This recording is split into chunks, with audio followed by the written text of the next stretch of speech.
आदाब नमस्कार, मैं शाहिद उमर। स्वागत है आप सभी का सियासत टीवी के हिंदी समाचार में। आइए देखते हैं सबसे पहले हेडलाइंस। किसान आंदोलन तेज, आज 4 बजे तक रहेगा पंजाब बंद, 163 ट्रेनें रद्द। बीजेपी के वॉर के बाद कांग्रेस ने किया पलटवार, कहा कि सरकार 2 गज जमीन भी देने में रही असफल। एमवीए में टूट, बीएमसी चुनाव अकेले लड़ेगी उद्धव ठाकरे की शिवसेना। केजरीवाल ने की घोषणा, दिल्ली के पुजारी और ग्रंथी को हर महीने मिलेंगे 18,000 रुपए। केजरीवाल के आवास के बाहर पहुंची मामों ने दी धमकी, कहा सैलरी नहीं मिली तो बैठेंगे धरने पे। संभल में जान गंवाने वालों के परिजनों से आज मिलेगा सपा का डेलीगेशन, देंगे 5 लाख की मदद।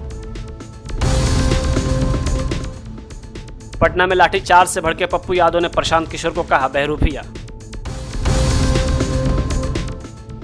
प्लेन क्रैश को लेकर पुतिन पर भड़का अजरबैजान, रखी 3 मांगे, राष्ट्रपति बोले रूस ने ही प्लेन को गिराया।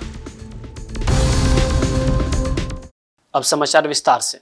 किसान संगठनों ने अपनी मांगों के समर्थन में आज सुबह 7 बजे से शाम 4 बजे तक पंजाब बंद का आह्वान किया है। इस दौरान इमरजेंसी सेवाओं को छोड़कर बाकी सब बंद रहेगा। किसान नेताओं ने सड़कों, रेलों और दुकानें, व्यापारिक प्रतिष्ठान बंद रखने का आह्वान किया है। इस बीच पंजाब बंद के मद्देनजर नॉर्दर्न रेलवे ने पंजाब जाने वाली 163 ट्रेनों को रद्द करने की घोषणा की है। इसके साथ ही 19 ट्रेनों को शॉर्ट टर्मिनेट, 15 ट्रेनों को शॉर्ट ओरिजिनेट, जबकि 9 ट्रेनों को रोक कर चलाया जाएगा। रोक कर चलाई जाने वाली ट्रेनों को ऐसे स्थानों पर रोका जाएगा जहां रेल यात्रियों को कोई असुविधा का सामना न करना पड़े। किसान नेता सरवंत सिंह पंडेर ने पंजाब बंद बुलाने की पुष्टि की और कहा कि प्रधानमंत्री और सुप्रीम कोर्ट के जजों को पत्र लिख चुके हैं, लेकिन कोई उत्तर अभी तक नहीं मिला है, इसलिए पंजाब बंद रखने का फैसला किया गया। सरकार बातचीत के लिए तैयार नहीं है, इसलिए बंद के सिवा और कोई उपाय नहीं है। दूसरी ओर पंजाब बंद को सफल बनाने के लिए किसान नेताओं की अलग अलग स्थलों पर ड्यूटी लगाई गई। इसके साथ ही किसान नेताओं ने पंजाब भर के किसानों से बंद को सफल बनाने में सहयोग करने की अपील की है। दूसरी तरफ पंजाब हरियाणा के खनौरी बॉर्डर पर आमरण अनशन पर बैठे किसान नेता जगजीत सिंह डल्लेवाल ने केंद्र के साथ साथ पंजाब सरकार पर भी निशाना साधा। उन्होंने कहा कि पंजाब सरकार भी अब केंद्र के नक्शे कदम पर चलकर हमारे आंदोलन को कुचलने की तैयारी में है। उन्होंने ज्यादा से ज्यादा लोगों को खनौरी पहुंचने की अपील की है। साथ ही आपको बता दें कि सुप्रीम कोर्ट ने अनशन कर रहे किसान नेता डल्लेवाल को अस्पताल में भर्ती कराने का आदेश दिया था, लेकिन डल्लेवाल और किसान संगठनों ने अस्पताल में भर्ती होने से इनकार करते हुए अनशन जारी रखा। इस बीच फिर से 31 दिसंबर को सुप्रीम कोर्ट में सुनवाई होगी और इससे पहले उन्हें अस्पताल में भर्ती होने के लिए कहा गया है। दूसरी ओर इसी मुद्दे को लेकर पंजाब के डीआईजी खनौरी बॉर्डर पहुंचकर डल्लेवाल और किसानों से मुलाकात की, लेकिन किसान संगठनों ने उनकी बात मानने से इनकार कर दिया है। साथ ही आपको बता दें कि 10 महीने से किसान संगठन फसलों की खरीद के एमएसपी की गारंटी के कानून की मांग को लेकर प्रदर्शन कर रहे हैं। ये प्रदर्शन शंभू और खनौरी बॉर्डर पर हो रहा है। शंभू बॉर्डर के किसानों ने कई बार दिल्ली कूच का भी आह्वान किया था, लेकिन पुलिस के लाठीचार्ज के बाद उन्होंने दिल्ली मार्च स्थगित कर दिया। पूर्व प्रधानमंत्री डॉक्टर मनमोहन सिंह के अस्थि विसर्जन कार्यक्रम में कांग्रेस नेताओं की अनुपस्थिति को लेकर भारतीय जनता पार्टी ने कई सवाल उठाए थे। बीजेपी ने कांग्रेस पर यह आरोप लगाया था कि पार्टी ने इस महत्वपूर्ण अवसर पर सम्मान और संवेदनशीलता का परिचय नहीं दिया। इसके जवाब में कांग्रेस नेता पवन खेड़ा ने कहा है कि बीजेपी को केवल राजनीतिक खेलों से मतलब है, उन्होंने संवेदनशीलता से कोई लेना देना नहीं है। अब ये सिखाएंगे हमें हाई लेवल की पॉलिटिक्स, ये बताएंगे अब हमें। आप एक प्रधानमंत्री बता दीजिए, पूर्व प्रधानमंत्री, जिनकी अंत्येष्टि निगम बोध में हुई हो। इस तरह का सौतेला व्यवहार क्या ये सिख समुदाय के प्रति है, या डॉक्टर मनमोहन सिंह जी के प्रति है, या कांग्रेस पार्टी के थे वो इसलिए है, हमें नहीं मालूम। जो व्यक्ति आज तक पंडित जवाहरलाल नेहरू को छोटा दिखाने में कोई कसर नहीं छोड़ता, वो मनमोहन सिंह जी। महाराष्ट्र में विधानसभा चुनाव के बाद अब बीएमसी चुनाव को लेकर हलचल तेज हो गई है। इसी बीच अब उद्धव ठाकरे की शिवसेना का अहम बयान सामने आया है। पार्टी के प्रवक्ता आनंद दुबे ने कहा कि शिवसेना यूबीटी अकेले बीएमसी चुनाव लड़ेगी। हालांकि शिवसेना यूबीटी लोकसभा और विधानसभा चुनाव में महाविकास आघाड़ी का हिस्सा थी। आनंद दुबे ने कहा कि शिवसेना यूबीटी पूरे महाराष्ट्र में अपने कार्यकर्ताओं से बातचीत कर रही है, जिससे पार्टी के राष्ट्रीय अध्यक्ष और महाराष्ट्र के पूर्व सीएम उद्धव ठाकरे को बताया जाएगा। उन्होंने कहा कि पूरे महाराष्ट्र से शिव सैनिकों का सुझाव और मांग है कि चुनाव में पार्टी अकेले चुनावी मैदान में उतरे। शिवसेना नेता ने यह भी कहा है कि इसके पीछे 2 बड़े कारण हैं। देखिए, कई प्रकार के चुनाव होते हैं। देश का चुनाव होता है, राज्य का होता है, स्थानीय निकाय के चुनाव होते हैं। देश के चुनाव में मिलजुल कर सब लड़ लेते हैं, विधानसभा में भी लड़, लेकिन जो स्थानीय निकाय के चुनाव होते हैं उसमें कार्यकर्ताओं की बहुत सारी उत्साह होती है चुनाव लड़ने की। उसमें गठबंधन कभी कभी होता है, लोग मानते नहीं और कभी कभी करते नहीं। पूरे महाराष्ट्र से शिवसैनिकों के जो राय आ रही, जो सलाह आ रही है पार्टी हाईकमान को कि हमें अकेला लड़ना चाहिए। अकेले लड़के हमें दो चीजों का फायदा होता है कि एक तो हमारे पूरे हर जगह हमारे कार्यकर्ता जोश में आ जाते हैं, हर जगह हमारा संगठन खड़ा हो जाता है, और दूसरा ज्यादा से ज्यादा लोगों को चुनाव लड़ने का मौका मिल जाता है। महानगर पालिका मुंबई हो गई, थाने हो गई, कल्याण, डोंबिवली, बहुत सारे, उल्लासनगर, नई मुंबई, हर जगह हमारे कार्यकर्ता इस समय यही डिमांड कर रहे हैं कि हमें अकेले लड़ना चाहिए। हम अकेले लड़ेंगे, जीत हार के बाद देखेंगे किससे गठबंधन करना है नहीं करना है, वो पार्टी का, बट लड़ना चाहिए अकेले। ये कार्यकर्ताओं की मांग है। तो जो भी पार्टी चलती हो कार्यकर्ताओं से चलती। अगर कार्यकर्ताओं की मांग है कि हमें अकेले लड़ना चाहिए तो बिल्कुल लड़ना चाहिए, और अकेले लड़के जीतना चाहिए, बीजेपी को हराना चाहिए और भगवा लहराना चाहिए महानगर पालिका पे। आम आदमी पार्टी के सांसद संजय सिंह ने बीजेपी पर आरोप लगाया कि उन्होंने मतदाताओं का नाम सूची से हटाने का अभियान चला रखा है। वे सोचते हैं कि चलो संजय सिंह को सबक सिखाया जाए। उन्होंने वोटर्स लिस्ट नाम हटाने की दिशा में काम करते हुए मेरी पत्नी अनीता सिंह के नाम के खिलाफ आवेदन दिया। अब इस पर कांग्रेस सांसद प्रमोद तिवारी ने कहा कि यह सर्वविदित है कि बीजेपी ईमानदारी से चुनाव नहीं जीत सकती। हमने इसे महाराष्ट्र, हरियाणा और अन्य स्थानों पर देखा है। वे लोगों को वोट काटने, और यह एक ऐसी बीमारी है जिसका भाजपा के पास कोई इलाज नहीं है। देखिए, आरोप प्रत्यारोप चुनाव तक चलेगा। ये सही बात कि पूरे देश में कहीं भी चुनाव हो जाए तो भारतीय जनता पार्टी ईमानदारी से जीत नहीं सकती। महाराष्ट्र, हरियाणा, सब जगह हमने देखा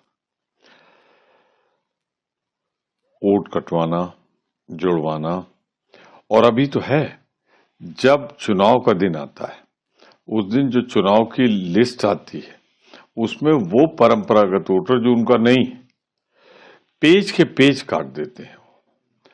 जहां इनकी सरकार है वहां परंपरागत वोटर जो उनके खिलाफ है उसको वोट नहीं डालने देते।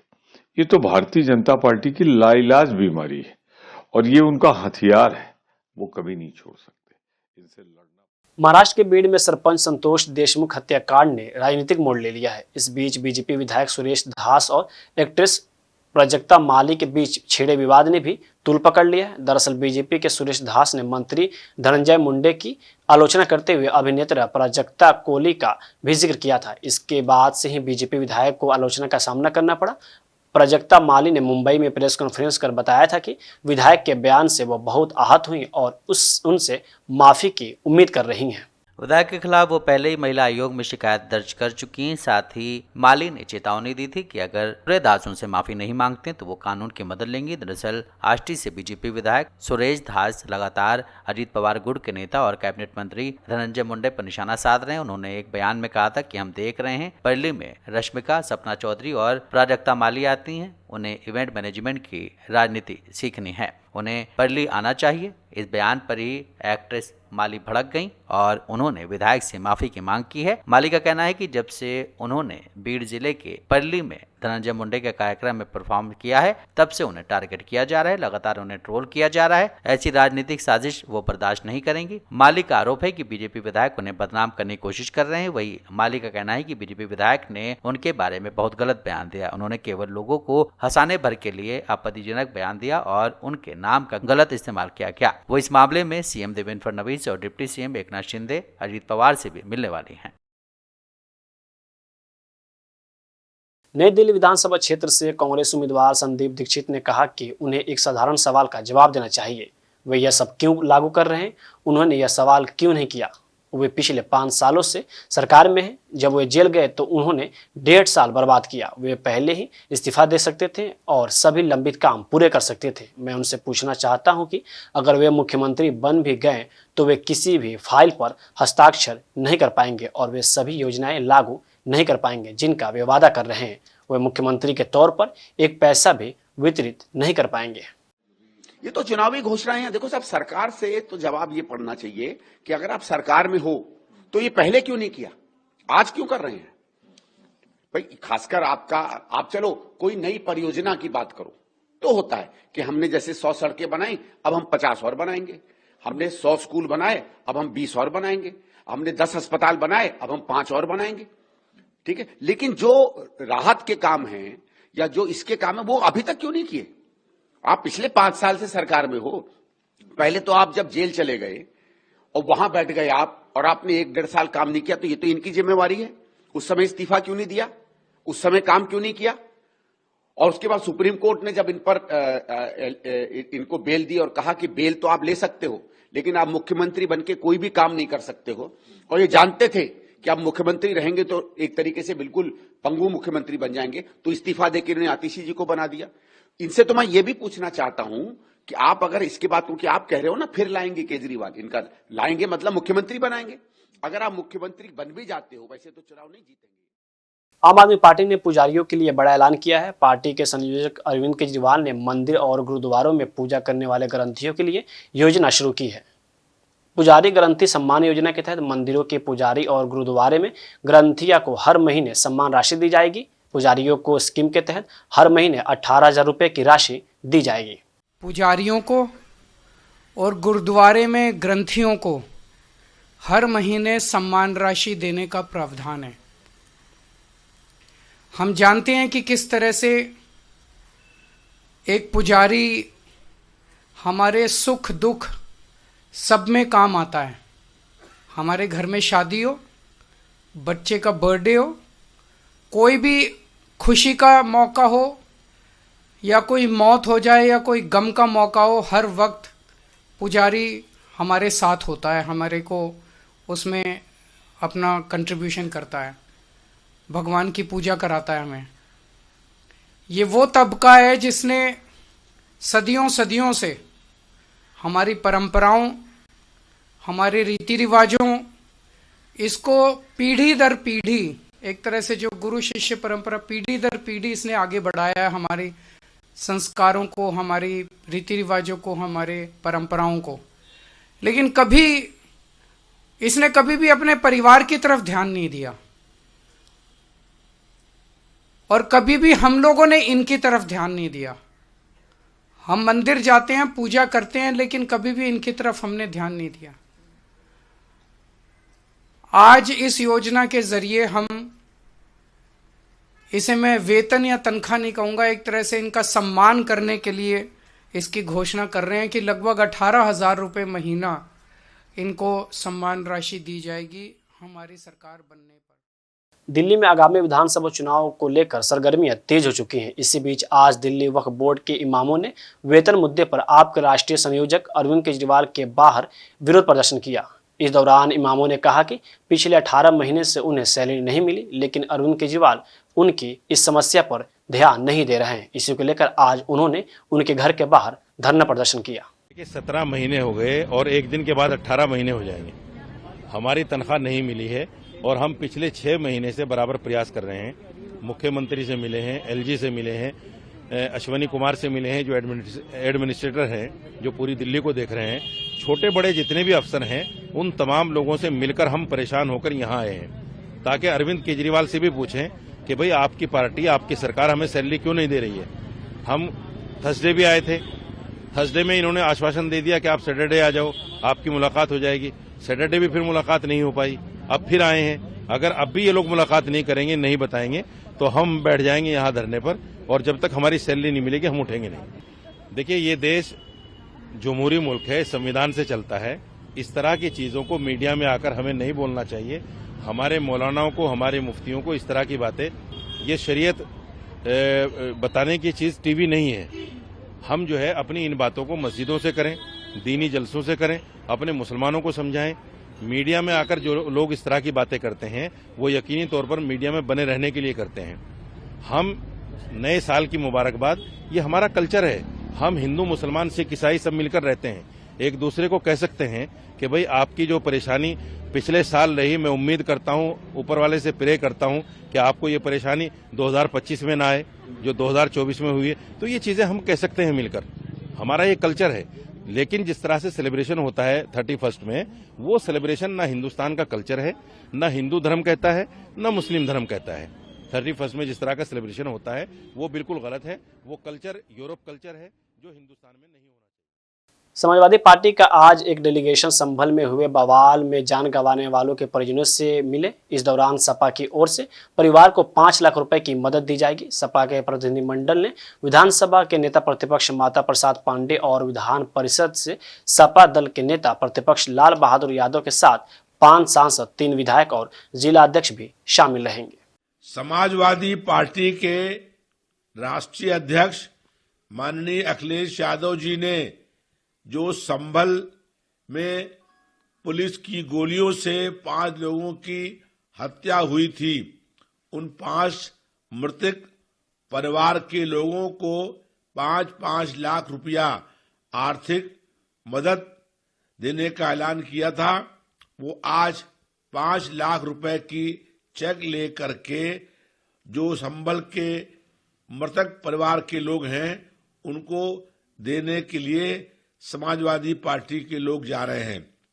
दूसरा, जो लोग घायल हुए हैं उनका उपचार सही हो, उनका इलाज सही हो, इसके लिए भी हम लोग वहां पर जा रहे हैं और ये देखेंगे कि संभल में कैसे लोग प्रताड़ित किए गए हैं और पुलिस ने जो उन लोगों पर बर्बर गोली चार्ज किया था उस पूरी घटना की यूपी की राजधानी लखनऊ स्थित 5 कालिदास मार्ग पर मुख्यमंत्री आवास को लेकर समाजवादी पार्टी के राष्ट्रीय अध्यक्ष अखिलेश यादव ने बड़ा बयान दिया है। प्रदेश में अलग अलग जिलों, मुख्यतः संभल में मंदिरों और बावड़ियों की खोज में जारी खुदाई के संदर्भ में कन्नौज सांसद ने कहा कि चूंकि खुदाई का काम चल रहा है, इसलिए मेरा मानना है कि मुख्यमंत्री आवास में भी शिवलिंग है। हमें विश्वास है कि शिवलिंग वही है।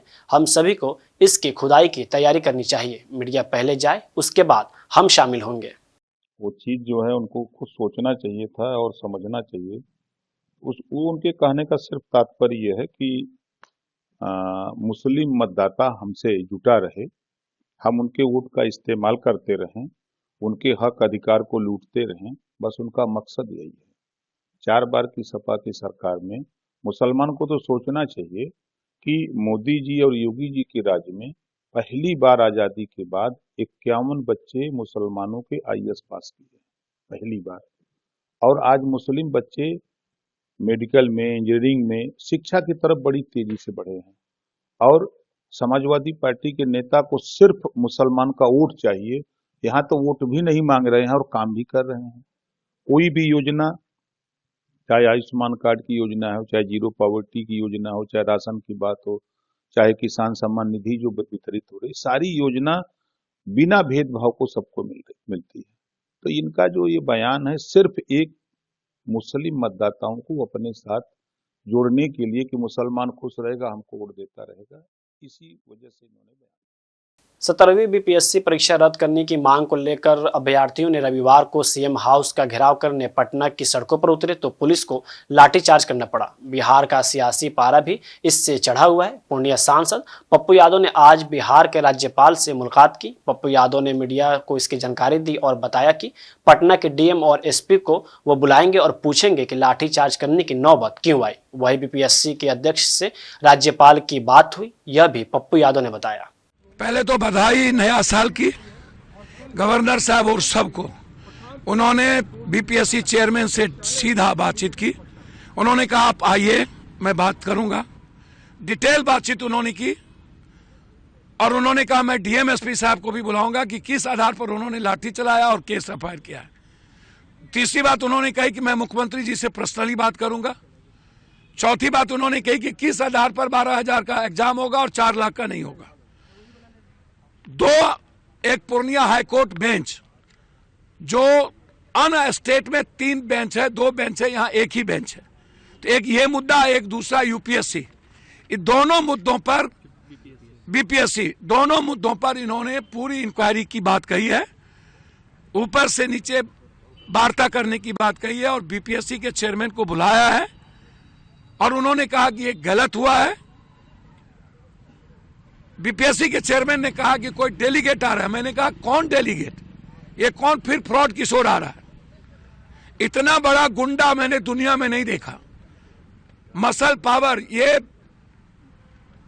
एक तो इस आंदोलन को बेच दिया पैसा लेकर के, इन्होंने भी पैसा लेके बेचा, बच्चों का इस्तेमाल कर लिया।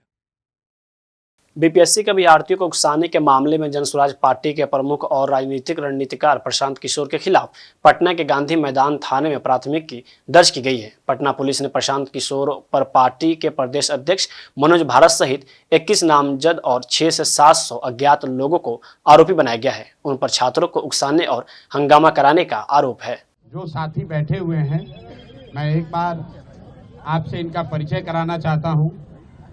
ये वो छात्र हैं जो इस पूरे आंदोलन में या तो इसके कोर डेलीगेशन के मेंबर हैं या स्वयं अनशन पर धरने पर बैठे रहे हैं गर्दनी बाग में, या जो लोग ये पिछले 3 दिन से जो सरकार से बातचीत करने का प्रयास शुरू किया है उसके सिग्नेटरी हैं।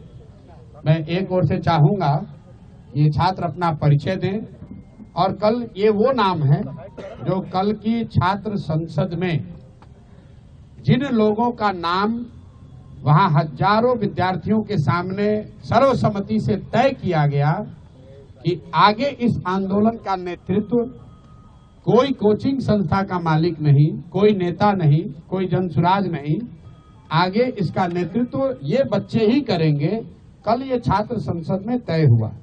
तो सबसे पहले तो मैं अपने साथियों का जो छात्र संसद से चुनकर आए हैं और इस नेतृत्व को, इस आंदोलन को आगे नेतृत्व देंगे, मैं इनका धन्यवाद करता हूं और मैं इनका परिचय कराऊं उससे पहले 2 मिनट में मैं कल की घटना के बारे में क्या हुआ और जितने तरह की उसमें बातें चल रही हैं, लोग बयानबाजी कर रहे हैं, उस पर मैं एक बार आपको स्पष्ट बताऊं। परसों ये प्रशासन को सूचित किया गया था कि छात्र, चूंकि गर्दनी बाग धरना स्थल पर जगह कम है, सब छात्र एक साथ बैठकर बात करना चाहते, इसके लिए गांधी मैदान में गांधी मूर्ति के पास सारे छात्र एक साथ बैठेंगे। वहीं पर छात्र संसद में ये तय किया जाएगा कि आगे का रास्ता क्या होगा। सरकार का जो पहला कहना है कि हमने परमिशन नहीं दिया, ये बिल्कुल सरासर गलत है। परमिशन का कोई सवाल ही नहीं।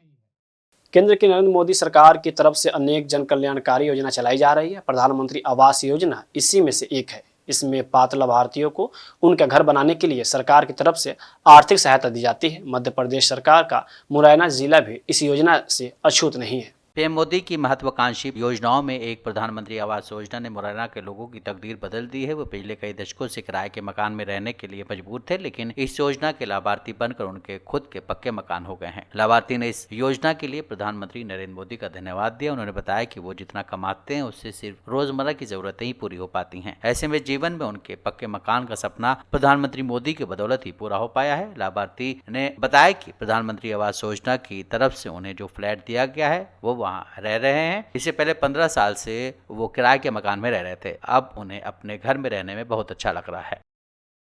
राजस्थान के बीजेपी अध्यक्ष मदन राठौर ने कहा कि अशोक गहलोत ने विधायक को खुश करने के लिए जल्दबाजी में नए जिलों के गठन की घोषणा की थी ताकि उनकी अस्थिर सरकार को समर्थन मिल सके। राजस्थान सरकार ने शनिवार को पूर्ववर्ती कांग्रेस सरकार द्वारा बनाए गए 17 जिलों में से 9 को रद्द करने का निर्णय लेते हुए कहा कि यह न तो व्यवहारिक है और न ही जनहित में है। मुख्यमंत्री भजनलाल शर्मा की अध्यक्षता में हुई कैबिनेट की बैठक में 3 नए सभांगों को भी रद्द कर दिया गया है। अब राज्य में केवल 7 संभाग और 41 जिले रह जाएंगे। मदन राठौर ने दावा किया है कि अशोक गहलोत ने पूर्व सेवानिवृत्त प्रशासनिक अधिकारी रामलू भाई की अध्यक्षता में समिति बनाई थी, लेकिन नए जिलों की घोषणा के बाद खुद रामलू भाई ने आश्चर्य जताया। उन्होंने कहा है कि इसका साफ मतलब है कि अशोक गहलोत ने समिति को अंधेरे में रखा और विधायकों को खुश करने के लिए जिलों का बंटवारा किया ताकि उनकी अस्थिर सरकार का समर्थन कम न हो। पूर्व मुख्यमंत्री अशोक गहलोत ने इन आरोपों को खारिज किया और जिलों की घोषणा चुनाव से पहले राजनीतिक फायदे के लिए की गई थी। उन्होंने कहा है कि अब कई नौकरशाह दावा कर रहे हैं कि नए जिले अव्यवहारिक थे, लेकिन बीजेपी का ये मानना है कि निर्णय सही था। हम पर हमला करने के लिए इसे ढाल के रूप में इस्तेमाल कर रही है। मदन राठौर ने एक बयान में कहा कि बीजेपी सरकार ने सभी जिलों की समीक्षा के बाद पूर्व प्रशासनिक अधिकारी की अध्यक्षता में एक कमेटी गठित की। उन्होंने आरोप लगाया कि अशोक गहलोत तो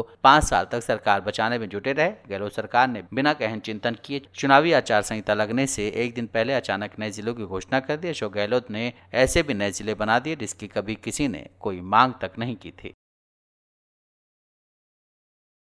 अजरबैजान के राष्ट्रपति इल्हाम ने पुष्टि की है कि बुधवार को अजरबैजान एयरलाइंस के एक विमान को रूस ने ही मार गिराया था। हालांकि ऐसा जानबूझकर नहीं किया गया था। अजरबैजानी राष्ट्रपति का ये बयान तब आया है जब रूसी राष्ट्रपति व्लादिमीर ने प्लेन क्रैश के लिए माफी मांगी थी। राष्ट्रपति इल्हाम अलीव ने अजरबैजान के सरकारी टेलीविजन को बताया कि प्लेन पर रूस ने जमीन से हमला किया था। अजरबैजान के राष्ट्रपति ने कहा कि दुर्भाग्यवश पहले 3 दिन तक हमें रूस से केवल भ्रामक और बेतुके बयानों के अलावा कुछ और सुनने को नहीं मिला। उल्लेखनीय है कि बुधवार को कजाकिस्तान में अक्तो शहर के पास अजरबैजान एयरलाइंस का एक विमान दुर्घटनाग्रस्त हो गया था। इसमें 67 यात्रियों में से 38 लोगों की मौत हो गई थी। राष्ट्रपति ने कहा कि अजरबैजान ने दुर्घटना के संबंध में रूस के सामने 3 मांगे रखी। सबसे पहले रूस को अजरबैजान से माफी मांगनी चाहिए, दूसरा उसे अपने अपराध को स्वीकार करना चाहिए और तीसरा मामले में दोषियों को सजा देनी चाहिए और अजरबैजान सरकार घायल यात्रियों और चालक दल के सदस्यों को मुआवजा देना चाहिए। उन्होंने कहा कि शनिवार को रूसी राष्ट्रपति के माफी मांगने के साथ पहली मांग पहले ही पूरी हो गई है। पुतिन ने